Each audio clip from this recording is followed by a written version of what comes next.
8 March 2026 રવિવારના રોજ તીર્થધામ સાળંગપુર ખાતે મહાન સ્વામી મહારાજના પાવન સાનિધ્યમાં ફૂલદોલ રંગોત્સવ ધામધૂમપૂર્વક ઉજવાયો. બ્રહ્મ સ્વરૂપ પ્રમુખ સ્વામી મહારાજ પ્રતિવર્ષ ફૂલદોલનો ઉત્સવ સારંગપુરમાં ધામધૂમપૂર્વક ઉજવતા એ જ પરંપરા મહાન સ્વામી મહારાજે જાળવી રાખી છે.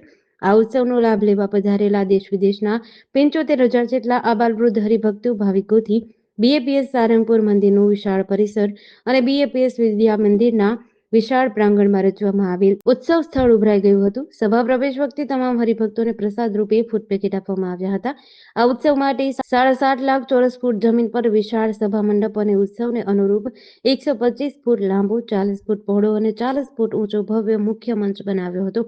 મંચની પેશવાઈમાં ભગવાન સ્વામિનારાયણ અને તેઓની આધ્યાત્મિક ગુણાતીત ગુરુ પરંપરાની તેમજ રંગોત્સવની સ્મૃતિ કરાવતા દ્રશ્યો અત્યંત દર્શનીય હતા. રંગો રંગો મહંતજી રંગોથી અંતર્ગત યોજાયેલ પુષ્પ દોલોત્સવની મુખ્ય સભાની શરૂઆત સાંજે 4:45 વાગ્યે સંગીતજ્ઞ સંતો અને યુવકોએ રંગોત્સવના પ્રાસંગિક પદો ગાઈને કરાવી હતી. પરમ પૂજ્ય મહાન સ્વામી મહારાજના દિવ્ય જીવન, કાર્યો, પ્રભાવ અને સંદેશને આ કાર્યક્રમમાં વિશિષ્ટ પ્રસ્તુતિઓ દ્વારા રજૂ કર્યા હતા.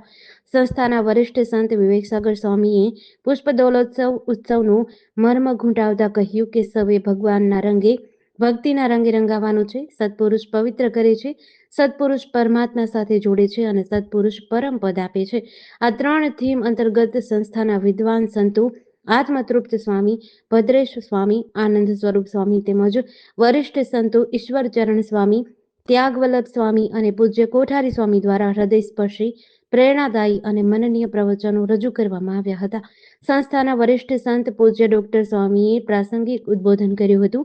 મહાન સ્વામી મહારાજે રંગોત્સવ પર્વે આશીર્વાદ આપતો જણાવ્યું કે આપણે આ સમયો કરીએ છીએ એનું એ જ કારણ છે કે અંતઃકરણ શુદ્ધ કરવું. બધાને અંતઃકરણ શુદ્ધ કરીને ભક્તિનો રંગ ચડાવવાનો છે. અંતરમાં એક ભગવાન સિવાય બીજું કાંઈ ન રહે એ રીતે રંગાવાનું છે. ઉત્સવની ચરમસીમા રૂપે મહાન સ્વામી મહારાજે અક્ષર પુરુષોત્તમ મહારાજની મૂર્તિઓનું પૂજન કર્યું અને રંગોત્સવનો પ્રારંભ કરાવ્યો હતો. જેડીસી ન્યૂઝ સાથે ચિંતન વાગડિયા, બરવાડા.